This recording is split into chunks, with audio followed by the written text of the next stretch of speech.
Assalamualaikum warahmatullahi wabarakatuh.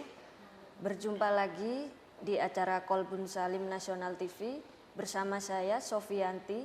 Tema kali ini seputar haid. Telah hadir di samping saya Ustadz Ahmad Yani. Assalamualaikum Ustadz. Waalaikumsalam warahmatullahi wabarakatuh. Gimana kabarnya Ustadz hari ini? Alhamdulillah, subhanallah, baik. Mohon penjelasannya Ustadz mengenai tema kali ini seputar haid. Ya, terima kasih. Silakan. Assalamualaikum warahmatullahi wabarakatuh. Waalaikumsalam warahmatullahi wabarakatuh. Alhamdulillah haqqa hamdi wa syukran lillah haqqa syukri. Allahumma sholli ala Muhammad wa sallim. Allahumma sholli ala Muhammad wa sallim. Allahumma sholli ala Muhammad wa sallim. Pemirsa pemerhati Kolbun Salim NTV dimanapun Anda berada, semoga rahmat Allah selalu tercurahkan kepada panjenengan sedaya, amin amin ya rabbal alamin. Kaum muslimin muslimat pemerhati Kolbun Salim, pada kesempatan ini saya sedikit akan menjelaskan tentang seputar haid. Rasulullah sallallahu alaihi wasallam bersabda, "Talabul ilmi faridatun ala kulli muslimin." Mencari ilmu itu wajib atas tiap-tiap orang Islam. Pemirsa pemerhati yang berbahagia, thalabul ilmi faridatun, mencari ilmu itu wajib. Di sini pada lafadz faridatun ada tak marbutohnya. Faridatun. Ini istilahnya taknya ini di belakang, ini adalah tak marbutoh. Yang mana tak marbutoh ini bukan litaknis. Litaknis itu menunjukkan perempuan, tidak. Melainkan tak marbutoh di sini fungsinya adalah litakid. Fungsinya adalah menguatkan. Maksudnya bagaimana? Maksudnya hadis dari ini thalabul ilmi faridatun. Mencari ilmu itu tidak sekedar wajib, tapi sangat wajib. Gitu. Kenapa? Karena ada tak marbutoh yang berfungsi untuk litakid, menguatkan. Mencari ilmu sangat wajib pada siapa? Atas tiap-tiap orang Islam. Masuk dalam hadis ini juga seorang muslimah, Islam perempuan, orang Islam perempuan. Jadi kita mencari ilmu itu gak sekedar wajib, tapi sangat wajib, gitu, sangat wajib. Ya. Termasuk yang harus dipelajari, wajib dipelajari, khususnya bagi kaum hawa, bagi kaum wanita, apa? Ilmu tentang permasalahan haid. Ya. Jadi semua orang wanita, ya, orang Islam perempuan wajib atau fardu ain, wajib secara individu untuk mempelajari ini. Untuk kalangan cowok seperti saya misalnya, kalangan cowok ini bagaimana? Fardunya fardu kifayah. Tapi kalau untuk cewek fardu ain, fardu secara individu. Itu dalam mempelajari ilmu haid. Karena kenapa? Karena ketat sekali kaitannya masalah haid ini dengan ibadah kita sehari-hari. Jadi nanti berefek kalau kita nggak tahu permasalahan haid, ini efeknya nanti ibadah kita bisa sah juga bisa tidak. Iya. Gitu. Ini efeknya begitu. Jadi kaitannya sangat kuat sekali dengan ibadah keseharian kita. Sehingga kaum wanita semuanya wajib untuk mempelajari ini. Bahkan dari wajibnya untuk mempelajari ilmu haid ini, seandainya dia keluar rumah, ya, keluar rumah tanpa izin sang suami, ini enggak termasuk nuzus, enggak termasuk membangkang pada suami, tidak. Gitu. Jadi kalau masalah yang lain bukan seputar ini, Pak, katakanlah masalah yang lain ya. Kita mau pergi ke pasar atau mau pergi kemana, tanpa izin suami kita kok terpaksa keluar. Melanggar daripada apa yang dikatakan suami. Ini bagaimana? Ini termasuk nuzuz. Termasuk membangkang. Tapi kalau urusan haid tidak. Jadi kalau sang suami itu enggak mengetahui tentang ilmu haid dan dia tidak mau keluar atau tidak mau belajar kepada seorang ustadz untuk mempelajari ilmu haid, kemudian ilmu haid tersebut, permasalahan haid tersebut diajarkan kepada sang istrinya, dia enggak mau semacam itu, bagaimana? Sang istri keluar rumah tanpa izin sang suami, ini tidak melanggar agama, boleh-boleh saja. Jadi sang istri nggak tahu ilmunya haid, suaminya juga nggak tahu, sudah nggak tahu, dia nggak mau mengajarkan ilmu haid kepada sang istri. Semestinya dia juga keluar dan nanti belajar pada sang ustadz, kemudian mengajarkan kepada sang istri ini tadi. Ini bagaimana? Dia nggak mau semacam itu. Si istri keluar rumah tanpa izin sang suami, dilarang, oh cok betul, jangan keluar. Wes di rumah saja, nggak usah belajar haid-haidan. Ini bagaimana? Dia nggak melanggar.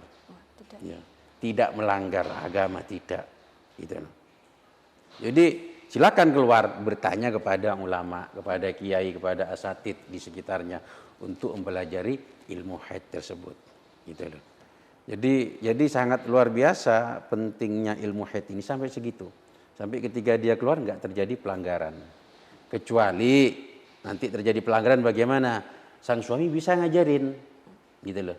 Bisa ngajarinnya, terus dia malah enggak mas, saya malas belajar sama-sama, lebih baik saya belajar pada ustadz yang cowok-cowok yang ganteng-ganteng aja di luar gitu.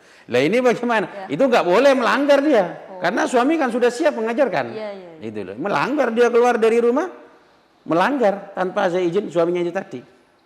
Nusus nanti masuknya itu.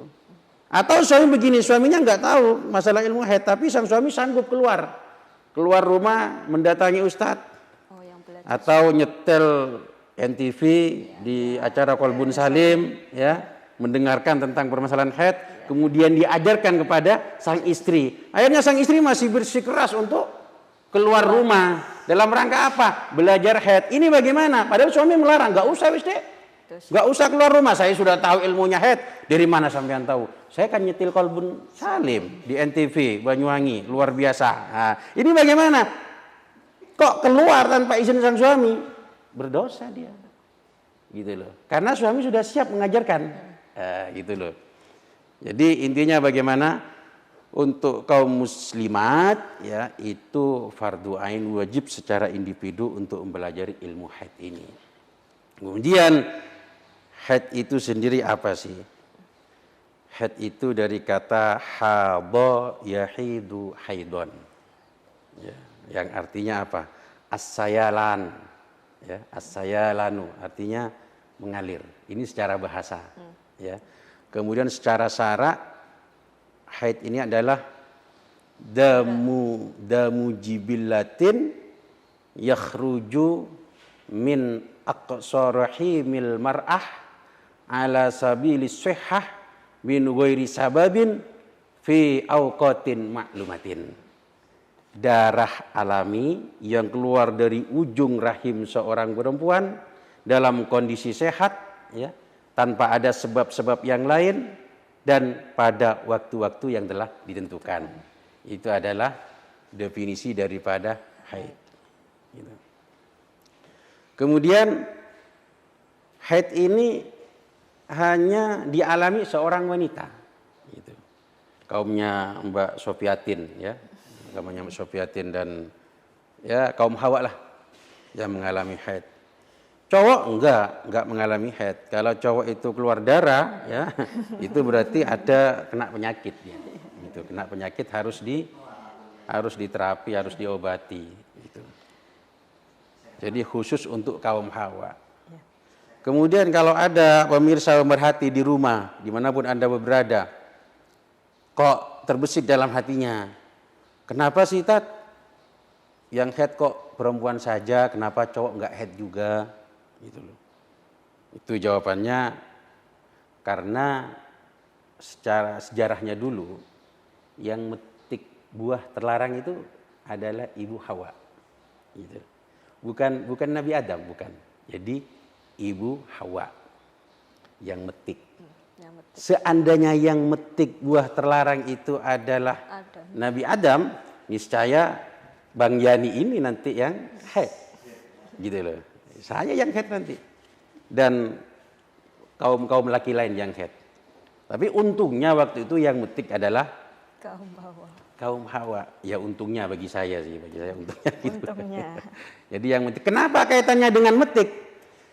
Yang namanya metik buah itu kan mesti mengalir getahnya. Iya, ya mengalir getahnya. Sehingga ketika dipetik ngalirlah getah. Apa yang terjadi kemudian? Maka kaum Hawa diuji oleh Allah di dunia ini mengalir. Apa yang mengalir? Getahnya, tapi warnanya merah. Gitu ya, warnanya merah yang kita kenal dengan darah haid. Nah, itu kenapa kok kita bertanya-tanya kok wanita saja yang haid, ya?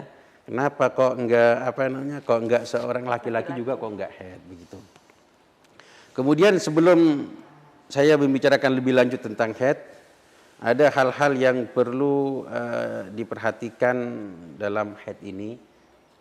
Kaum wanita ketika mengalami haid itu sebagian akalnya itu hilang, ya. Sebagian akalnya itu hilang sehingga bagi para suami ketika perbuatannya seorang wanita ketika haid itu kadang kok enggak masuk akal, kadang enggak seperti biasa, bikin kesel, harap dimaklumi karena memang kondisinya semacam itu, sebagian akalnya akan hilang. Ini dulu sebelum nanti kita lanjut lagi. Baik pemirsa Kolbun Salim, dimanapun Anda berada, kita jeda sejenak.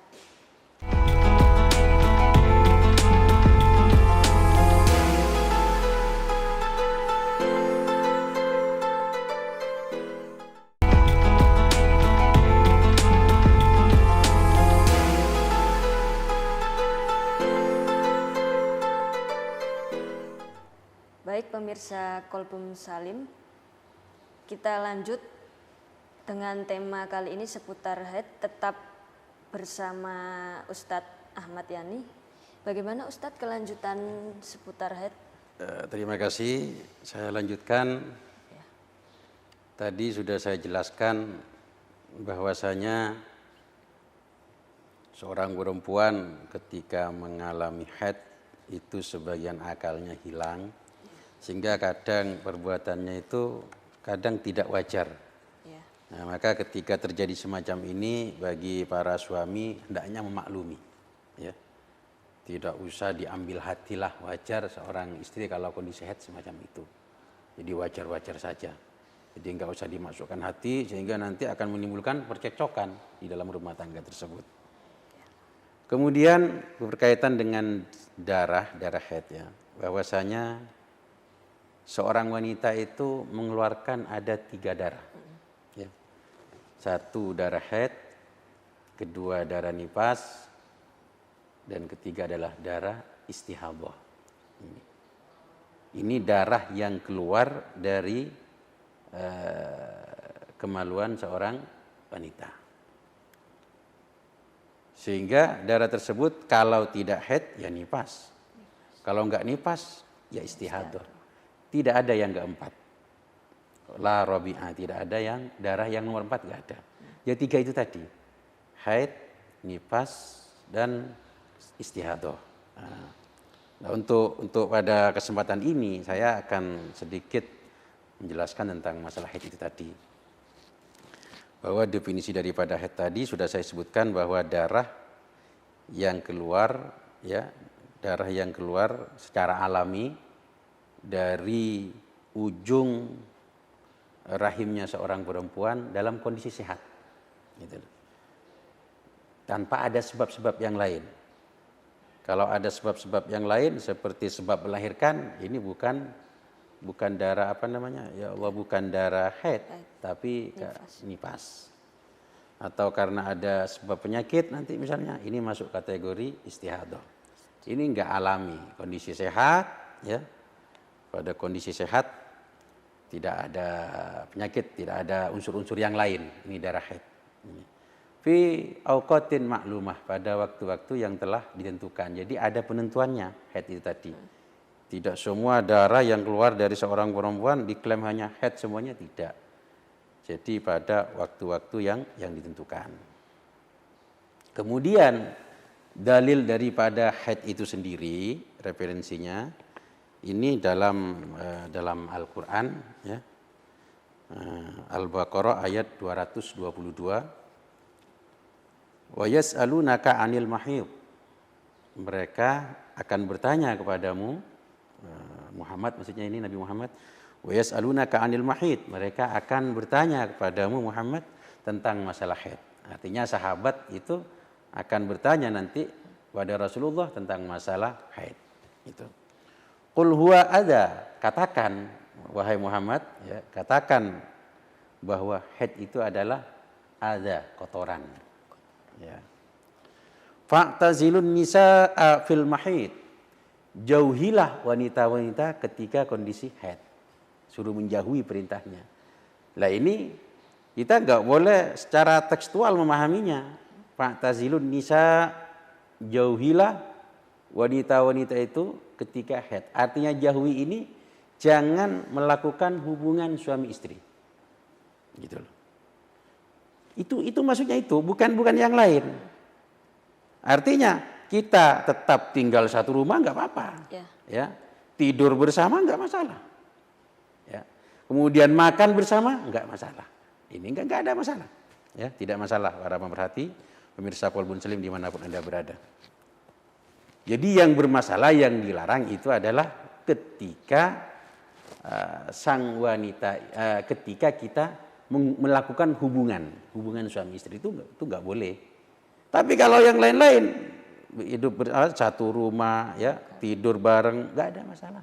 Makan bersama, minum bersama, nggak ada masalah. Terus kalau ketika wanita itu haid kemudian kita jauhi, ya, dijauhi, nggak tidur bersama, nggak satu rumah bersama, nggak makan bersama, dijauhkanlah seorang wanita itu. Itu min adatil Yahudi, kebiasaan orang-orang Yahudi. Islam nggak ada semacam itu. Islam itu betul-betul rahmatan lil alamin. Jadi ketika seorang wanita ini tadi ketika haid itu bukan malah di karantina, dijauhi, tidak. Tetap hidup seperti biasa. Cuman stop hubungan suami istri gitu aja. Itu. Aktivitas yang lain lanjut, nggak ada masalah. Hidup bersama satu rumah, ya, nggak ada masalah. Itu Islam sangat betul-betul menghargai seorang wanita, gitu ya. Jadi maksud daripada fa'tazilun nisaa fil mahid itu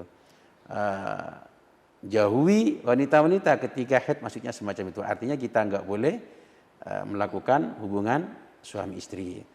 Wala taqrabuhunna hatta yathurun. Dan janganlah kamu mendekati mereka sehingga mereka suci. Artinya mendekati, kita enggak boleh melakukan hubungan intim ketika istri-istri kita di situ ketika haid, kecuali sudah suci.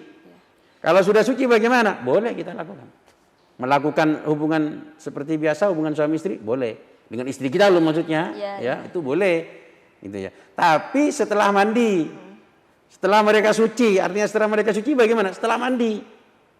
Jadi pada waktu malam misalnya ada seorang wanita dicek darahnya mampet, ya, dicek darahnya mampet. Ngeceknya bagaimana? Nanti pada segmen berikutnya akan saya jelaskan secara detail. Pokoknya dicek kok mampet waktu malam, bagaimana? Mandi. Baru kalau setelah mandi silahkan dikumpuli. Belum mandi nggak boleh. Misalnya dicek sudah nggak ada darah sama sekali. Terus dikumpuli bagaimana? Baten angsal, nggak boleh, ya, nggak boleh. Harus mandi dulu.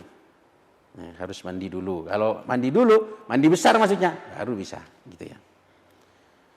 Wa idza tatahharna fa'tuhunna min haitsu amarakumullah. Ketika mereka bersuci, wanita ini sudah bersuci, artinya bagaimana? Sudah mandi besar, ya. Silahkan didatangi mereka. Artinya, ya silahkan lakukan hubungan suami istri dari segi yang telah Allah perintahkan pada kalian. Artinya silakan lakukan hubungan suami istri yang tidak terlarang. Apakah ada yang terlarang? Ada. Ya, menggauli wanita dari jalan belakang itu nggak boleh. Walaupun istri sendiri nggak boleh. Dari jalan belakang nggak boleh. Ya. Innallaha yuhibbut tawwabina wa yuhibbul mutatahhirin. Sesungguhnya Allah itu senang kepada orang-orang yang bertobat dan Allah senang kepada orang-orang yang bersuci. Ya. Pemirsa, pemerhati Qalbun Salim dimanapun Anda berada. Kemudian kaitannya dengan haid, yang pertama adalah yang perlu kita ketahui umur. Ini ada batasannya. Seorang wanita di situ menjalani atau mengalami haid ini ada batasannya. Umurnya ada batasannya sendiri. Berapa minimal wanita di situ mengalami haid, bisa dikategorikan haid, adalah umur 9 tahun takribiyah. Ya. Takribiyah itu bagaimana? Kira-kira. Ya, takribiyah itu kira-kira. Artinya bagaimana? Kalau kira-kira kurang sedikit nggak masalah. Itu takribiyah. Kalau tahdidiyah, nah, tahdidiyah itu harus pas. Jadi ada istilah takribiyah, ada istilah tahdidiyah. Kalau takribiyah kurang sedikit, no problem, nggak ada masalah. Tapi kalau tahdidiyah harus pas. Misalnya ada seorang bertanya kepada saya, jenengan umurnya berapa? Saya mengatakan kira-kira 40. Kalau umur saya pas 40, saya kurang pas mengatakan kira-kira. Namanya kira-kira itu bisa kurang. Ya, bisa kurang kira-kira 40 gitu. Sama dengan haid. Haid itu umur 9 tahun takribiyatan, kira-kira. Bukan tahdidiyatan. Tidak harus pas 9 tahun, tidak. Dan itu ukurannya qamariyah atau pakai bulan kalender hijriah. Nah, makanya ini harus diperhatikan ibu-ibu. Kenapa?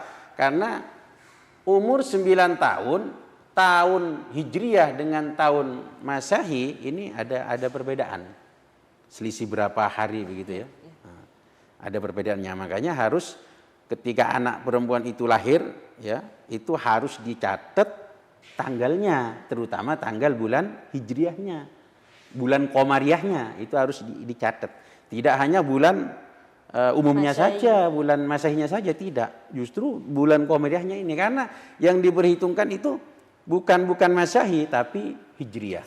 Nah, ini harus dicatat tanggal 1 Muharram atau berapa, itu harus dicatat gitu.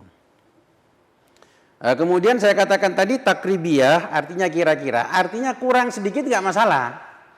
Misalnya umur 9 tahun kurang 10 hari. Gimana? Ada seorang cewek umur 9 tahun kurang 10 hari sudah keluar darah. Apakah ini dinamakan darah haid? Bisa. Kenapa? Padahal masih kurang 10 hari, walaupun kurang 10 hari. Nah, tidak harus pas 9. Ada seorang cewek mengeluarkan darah, umurnya berapa? Baru 9 tahun kurang 15 hari. Bagaimana? Sudah dikategorikan haid.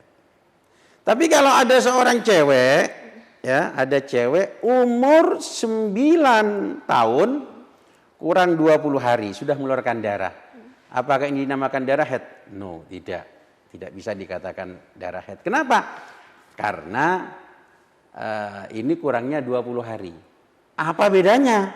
9 hari tadi kurang 10 hari, kurang 15 hari dengan kurang 20 hari. Kalau kurang 10 hari, kurang 15 hari dikategorikan haid. Sekarang kalau kurang 20 malah bukan haid, istihadah. Apa bedanya? Beda. Jadi kurangnya itu tidak tidak sekedar kurang begitu saja, ada batasan-batasan tertentu. Nah, yang mana batasan ini nanti akan saya jelaskan lebih lanjut lagi. Baik pemirsa Qalbun Salim dimanapun Anda berada, jangan kemana-mana, kita jeda sejenak. Setelah ini kita lanjut sesi yang ketiga.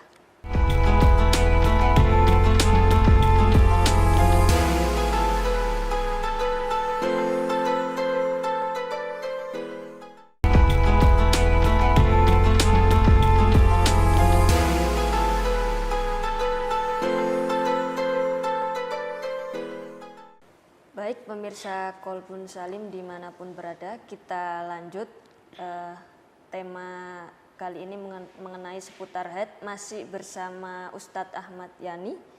Kita lanjut Ustadz materi yang tadi, monggo silakan. Pemirsa pemerhati Kolbun Salim dimanapun Anda berada, tadi saya katakan ketika umur 9 tahun takribiyatan, yaitu kira-kira. Jadi kurangnya itu begini, saya katakan 10 hari kurangnya dikatakan haid, 15 hari dikatakan haid, kalau 20 hari bukan haid. Nah, ini apa sih pembatasannya sebenarnya? Batasannya begini.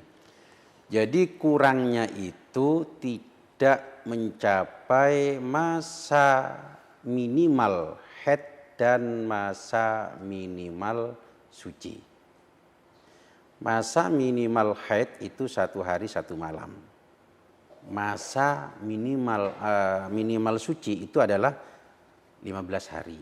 1 hari tambah 15 hari berarti kan 16 hari. Jadi kurangnya itu tidak sampai 16 hari. Itu sudah bisa dikategorikan haid. Ada seorang cewek ya, umur 9 tahun kurang 5 hari. Ini bagaimana? Darahnya apa? Darah haid. Kenapa? Karena kurangnya cuma 5 hari. Tidak sampai 16 hari. Tapi kalau ada cewek di situ mengeluarkan darah, umurnya berapa ini? Umurnya 9 tahun kurang 20 hari. Kalau kurang 20 hari kan berarti di atasnya 16 hari sudah. Ini bagaimana? Maka ini tidak bisa dikategorikan haid. Darahnya yang keluar adalah darah istihadah. Kenapa? Karena kurangnya itu melebihi dari 16 hari.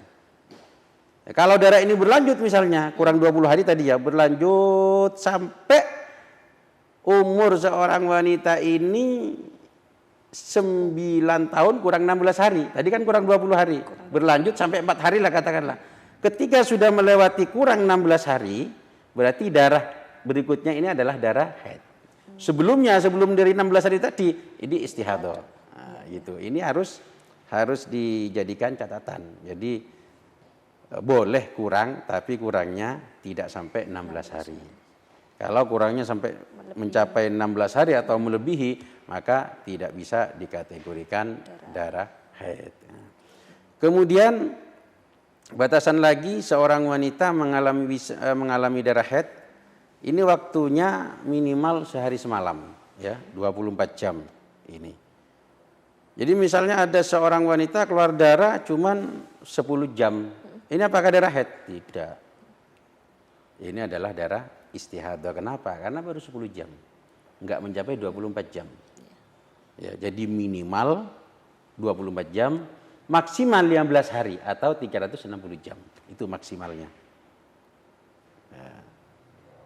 Kemudian darah itu jadi ukuran, artinya paling sedikit darah haid itu harus mencapai 24 jam. Apakah harus mengalir 24 jam itu? Ya tidak toh.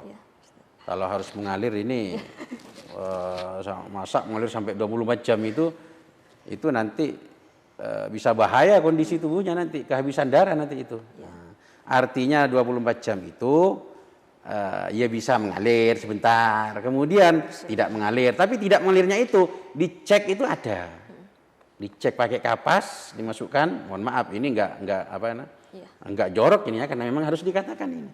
Kita cek, dimasukkan ke dalam, ternyata ada ada bercak darahnya. Ini berarti masih dalam kondisi mengeluarkan darah. Gitu. Tapi kalau sudah dicek, dimasukkan ke dalam, ya, ditarik ternyata tidak ada bekas-bekas darah.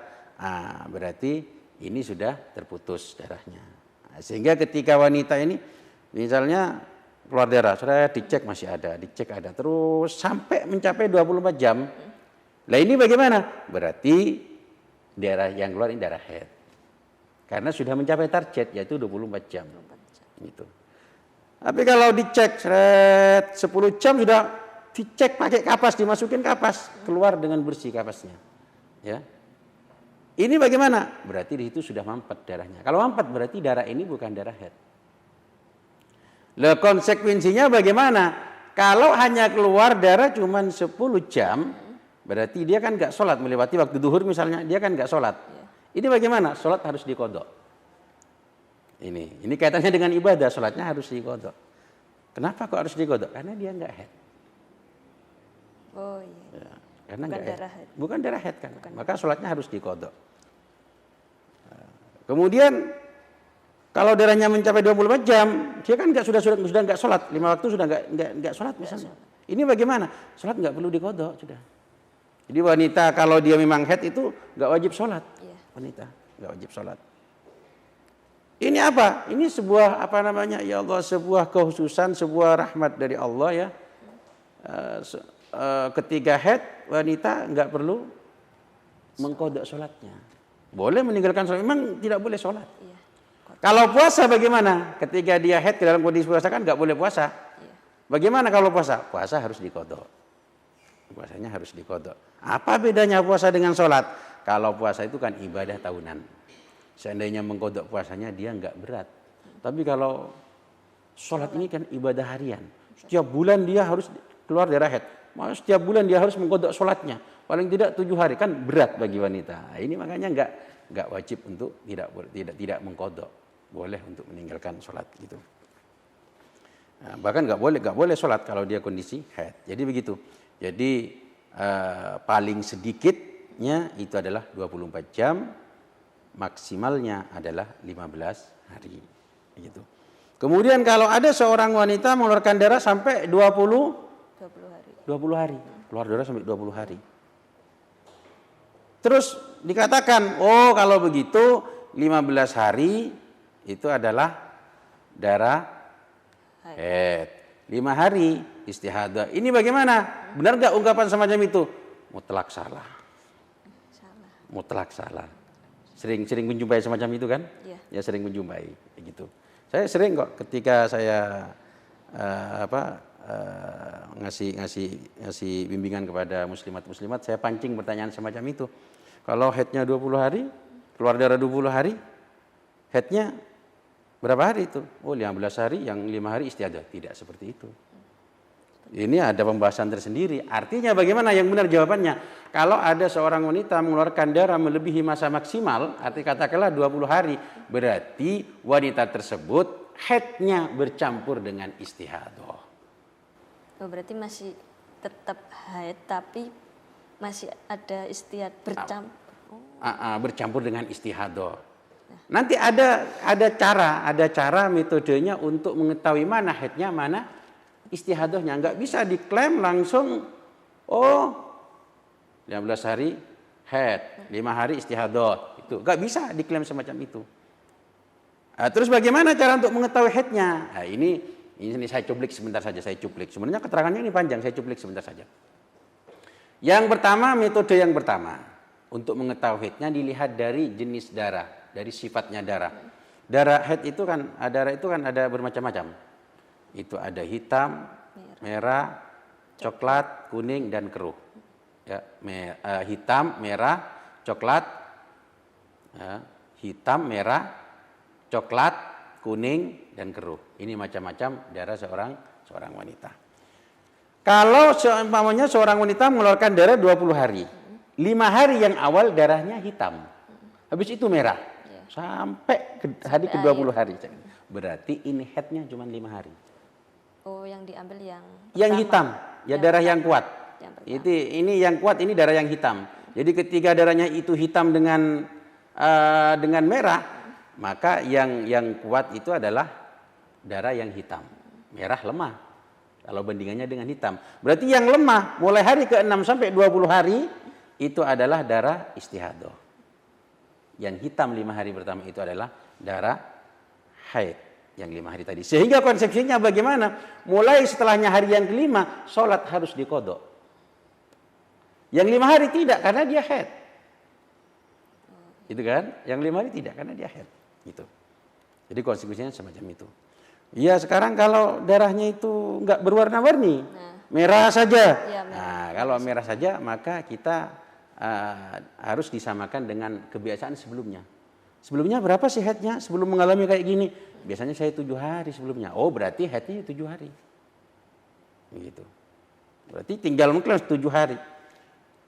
Terus biasanya saya keluar darah itu begini Ustaz. Misalnya Januari saya keluar darah 5 hari.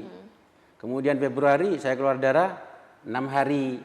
Kemudian Maret saya keluar darah 7 hari. 5, 6, 7 ya. Nah. Kemudian habis itu April ya. April saya keluar darah 5 hari. Kemudian Mei. Mei saya keluar darah 6 hari. Kemudian setelah Mei Juni. Juni saya keluar darah 7 hari. Berarti ini kan runtut 6, 5, 6, 7. 6, 5, 7. 2 kali beruntut ini ya. Masuk bulan Juli berarti ya, yang bulan yang ke-7 ya. Masuk bulan Juli ternyata dia mengeluarkan darah melebihi 15 hari. Berarti berapa haidnya ini wanita ini? Oh, haidnya ternyata di situ adalah 5 hari. Kadarnya cuma satu macam. Berarti tinggal mengekor dari belakang tadi. 5. Itu untuk bulan Juli. Bulan Agustus sampai berlangsung darahnya keluar itu sampai bulan Agustus. Berapa bulan Agustusnya? Oh, bulan Agustusnya ya 6 hari.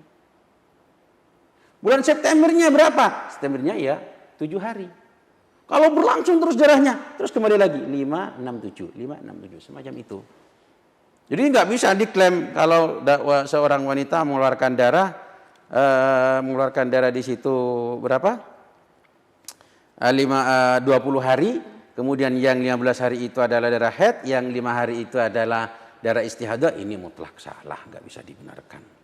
Ya. Makanya ini harus kita pelajari, harus wajib dipelajari semacam ini. Biar kita nggak teledor. Bayangkan kalau kita menghukumi semacam itu, ternyata haidnya cuma 5 hari. Berarti berapa sholat yang dia ditinggalkan? Mulai dari 5 hari sampai ke hari ke-15, 10 hari kan? Iya, bayangkan itu. Dosa. Lo nggak tahu kenapa nggak belajar? Iya. Nggak bisa di sekarang, zaman sekarang nggak bisa kita mengatakan, saya nggak tahu, nggak bisa. Ya kalau rumahnya di pedalaman, jauh dari para ustadz, NTV nggak bisa dijangkau di situ, ya, atau dia baru masuk Islam, mungkin bisa ditolerir, ketidaktahuannya nggak berdosa. Tapi sekarang zaman sudah modern, banyak ustadz di sekitarnya, atau bisa kita mengakses di media-media semacam ini. Ini makanya nggak bisa ditolerir, gitu ya. Nah, ini dulu yang bisa saya sampaikan. Gini Ustadz, ada beberapa pertanyaan yang ingin saya ajukan. Yang pertama, bagaimana hukumnya wanita yang merasa ragu ketika melaksanakan sholat? Dia tuh sudah 7 hari haid, terus udah berhenti itu, tapi dia ingin melakukan sholat, tapi dia kayak iya, kayak enggak, seperti itu Ustaz, masih ragu. Hukumnya bagaimana? Jeda dulu. Baik pemirsa Kolbun Salim dimanapun berada, jangan kemana-mana, kita break sejenak.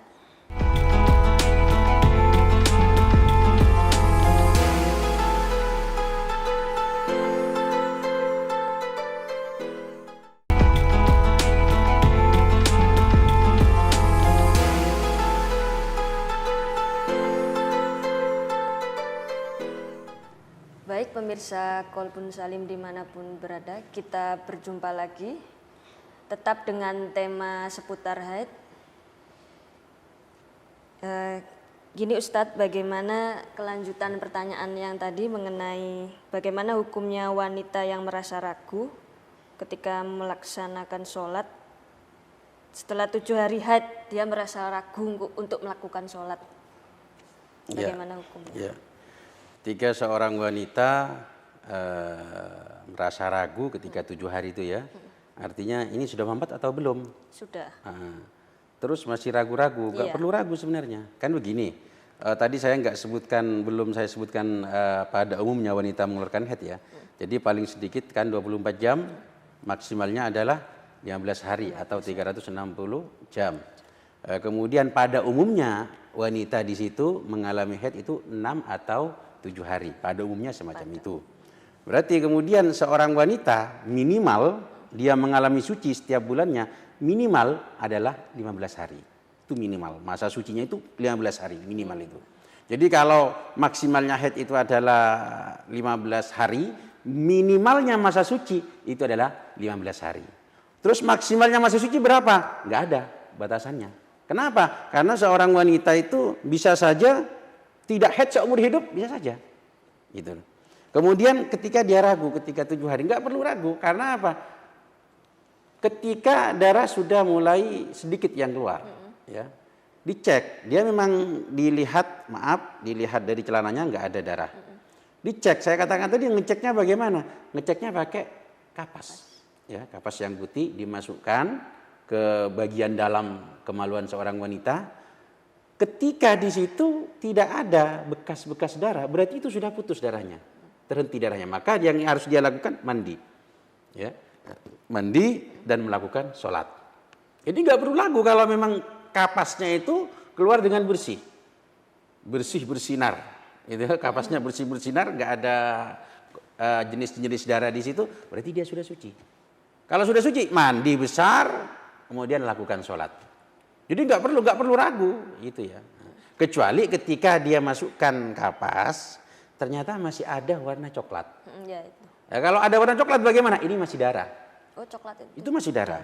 Kenapa? Karena saya katakan tadi bahwa macamnya darah itu hitam, merah, kemudian coklat, kuning, keruh. Ini macamnya. Jadi selama masih ada warna-warna dari kelima ini, berarti dia masih dalam kondisi haid. Masukkan, oh ada warna kuning, itu masih darah haid. Berarti meskipun warnanya tidak merah, iya, berarti tetap darah, iya. Karena darah itu dalam masalah ini tidak harus merah. Bisa hitam, bisa merah, ya, bisa coklat, bisa kuning, bisa keruh. Semuanya ini dari jenis-jenis macamnya darah semacam ini. Pokoknya ada salah satu dari macam darah ini, masukkan kapas ke daerah dalamnya, ya, daerah batinnya. Dalam itu ketika duduk jongkok itu enggak terlihat, enggak nampak, berarti itu darah dalamnya. Masukkan ke situ, ternyata kapasnya enggak ada warna coklat, enggak ada warna keruh, enggak ada warna kuning, enggak ada warna merah, enggak ada warna hitam, berarti dia sudah suci. Kalau sudah suci, sudah terputus darahnya, berarti yang harus dilakukan adalah mandi besar dan melakukan sholat. Enggak perlu ragu. Begitu. Yang ragu itu kan enggak tahu teknisnya. Mampet tidak, ya dicek dong, harus dicek. Makanya walau malam hari tidur itu harus ngecek. Jangan-jangan misalnya waktu malam jam 8 sudah tidur misalnya. Jam 9 dia bangun, cek kan. Oh, ternyata mampet. Langsung mandi. Malam hari, iya mandi. Mandi besar, kemudian melakukan sholat isya. Begitu. Jadi nggak perlu ragu, ya, nggak perlu ragu karena itu caranya untuk agar tidak ragu bagaimana? Ya harus tahu caranya, bagaimana berhentinya darah itu bagaimana sih? Yaitu harus dicek, harus dilihat. Nggak cukup hanya melihat CD saja, nggak cukup. Gitu ya, nggak cukup. Karena bisa saja di CD nggak ada bercak darah, tapi di dalamnya ada. Ya. Gitu. Mungkin ada lagi? Untuk pertanyaan yang kedua, apakah boleh wanita yang haid bersolawat Nabi? Oh boleh. Ya. Wanita yang haid itu bersolawat, membaca zikir la ilaha illallah, membaca tasbih subhanallah, ya, sallallahu ala Muhammad, Allahumma sholli ala Muhammad wasallim, boleh membaca zikir-zikir tersebut. Yang tidak boleh membaca Al-Quran. Misalnya dalam kondisi haid membaca Al-Fatihah dengan niat membaca Fatihah, dengan niat membaca Al-Quran. Jadi bismillahirrahmanirrahim, alhamdulillahirabbil alamin arrahmanirrahim. Tujuannya memang mau baca Al-Quran. Ini bagaimana? Gak boleh. Kenapa? Karena dia haid. Ini baru ada larangan, diharamkan, ini berdosa ini nanti, ya. Tapi kalau seandainya dia membaca Fatihah, bismillahirrahmanirrahim, atau baca qul huwallahu ahad, tapi dia nggak ada tujuan baca Al-Quran, tujuannya mau berzikir. Saya baca kulhu itu nggak baca Al-Quran saya. Loh kenapa? Yang itu kulhu Al-Quran. Iya, kulhu itu memang Al-Quran. Al-Ikhlas itu surat Al-Quran memang. Tapi tujuan saya bukan untuk baca Al-Quran. Tujuannya apa? Saya berzikir. Ini bagaimana? Boleh. Tujuannya berzikir. Beda loh ya. Ada tujuan qiraah, ada tujuan zikir. Kalau tujuan qiraah membaca itu nggak boleh. Tapi kalau tujuan berzikir itu boleh. Jadi tidak hanya sholawat, tidak hanya bacaan tasbih, tidak hanya bacaan tahlil, Yang diperbolehkan membaca ayat Al-Quran dengan tujuan berzikir itu boleh. Jadi kalau sudah Al-Quran, kalau sudah ayat, ini tergantung tujuannya. Ya, tujuan saya mau baca Al-Quran, nggak boleh karena haid. Oh, tujuan saya mau berzikir, boleh. Nah, dianjurkan ketika kita membaca ayat-ayat Al-Quran misalnya, misalnya begini. Jangan baca ta'awud. Kita membaca ayat Al-Quran Rabbana atina misalnya ya. Kita jangan baca ta'awud. Enggak usah baca a'udzubillahi minasyaitonirrajim. Kenapa? Karena ketika sudah membaca a'udzubillahi minasyaitonirrajim berarti dia mau baca Al-Quran. Karena apa? Namanya ta'awud itu untuk baca Al-Quran. Ya. Namanya a'udzubillahi minasyaitonirrajim itu khusus untuk baca Al-Quran. Makanya kalau pakai ta'awud itu usahakan kalau berpidato itu jangan a'udzubillahi minasyaitonirrajim assalamualaikum, jangan. Usahakan, tapi enggak berdosa loh ya. Karena ta'awud itu untuk baca Al-Qur'an, bukan untuk berpidato. Gitu ya. Nah, sehingga kalau kita membaca ayat misalnya kemudian baca ta'awud a'udzubillahi minasyaitonirrajim, baca ayatnya. Ini bagaimana? Oh, berarti dia tujuannya mau membaca Al-Qur'an dong. Bagaimana enggak boleh kalau dia haid? Jadi intinya begini, membaca sholawat dan zikir-zikir yang lain itu diperbolehkan. Bahkan kalau Al-Quran yang dibaca itu Al-Quran itu boleh kalau tujuan berzikir. Tidak boleh kalau tujuan membaca Al-Quran. Jadi kalau sampai membaca qul huwallahu ahad Allahus samad lam yalid walam yulad walam yakul lahu kufuwan ahad, tujuannya berzikir, boleh. Tapi qul huwallahu ahad Allahus samad lam yalid walam yulad walam yakul lahu kufuwan ahad, tujuannya baca Al-Quran, enggak boleh. Kenapa? Karena haid itu tadi. Nah, ini yang kadang yang menyusahkan ini ya. Ketika ada seorang wanita itu kiroah ada acara pengajian misalnya, kan ada kadang yang baca Al-Qur'annya yang kiroah itu, yang suaranya bagus itu kan kadang dari cewek yang suruh kiroah. Sudah persiapan 1 minggu, misalnya acara Maulid, acara Isra Mi'raj, dia yang baca ayatnya nanti, baca Al-Qur'annya. Persiapan sudah 1 minggu. Begitu acara datang haidnya. Ini bagaimana? Cari ganti kan nggak mungkin. Waktunya sudah mepet. Ya silakan tetap saja dia maju. Tapi jangan bawa Al-Quran. Karena kalau pegang Al-Quran nggak boleh. Ya pegang mushaf itu nggak boleh. Hafalkan. Usahakan yang dia tampilkan itu sudah hafal. Ya sudah hafal. Jadi dia maju ke depan baca ayat Al-Quran itu tadi. Tapi niatnya bukan baca Al-Quran, niat berzikir. Ya, niat berzikir. Jadi tetap dia maju, acara tetap berjalan, nggak kacau acaranya. Nah, gitu. Jadi gitu. Jadi intinya membaca sholawat boleh. Nah, bahkan Al-Quran pun juga boleh kalau niat zikir. Kalau yang nggak boleh apa? Niat baca Al-Quran itu nggak boleh. Nah, kalau ini Ustaz. Ya. Sedang haid terus dia tuh menghafal bacaan, berarti kan membaca. Nah, membacanya itu melalui HP gitu. Iya oke. Ya. Begini, kalau HP di situ terjadi khilaf di antara ulama. Ada yang mengatakan itu mushaf, ada yang mengatakan itu tidak. Ya, usahakan untuk berhati-hatinya kita nggak usah melakukan itu. Artinya nggak usah pegang HP dalam baca Al-Quran, karena ada yang mengatakan itu mushaf, ada yang mengatakan itu tidak, gitu ya. Jadi itu terjadi khilaf di antara ulama. Jadi kalau kita mengikuti pendapat yang mengatakan itu bukan mushaf, boleh-boleh saja. Tapi niatnya tetap zikir tadi, ya. Tapi kalau mengikuti mengatakan itu mushaf, berarti nggak boleh pegangnya itu tadi. Jadi memang beda pendapat masalah itu. Tapi yang jelas ketika hafalannya itu takut lupa, kan nggak harus pegang HP, jangan nambah hafalannya. Cukup mengulangi hafalannya biar nggak lupa.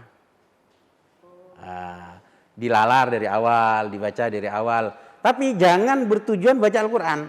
Tujuannya pikir. Nah, itu boleh-boleh saja itu ya. Jadi ini dulu yang bisa saya sampaikan tentang masalah haid. Artinya haid itu kaitannya sangat erat sekali dengan ibadah kita, ya, terutama kaum hawa ya, yang harus dipelajari, bahkan hukumnya adalah fardu ain. Ini dulu, silakan waktu saya kembalikan kepada Mbak Sofiatin. Baik pemirsa Kolbun Salim dimanapun berada, kita telah mendengarkan penjelasan seputar haid dari Ustadz Ahmad Yani. Semoga bermanfaat untuk pemirsa semua. Izinkan kita undur diri. Demikian saya tutup. Wassalamualaikum warahmatullahi wabarakatuh.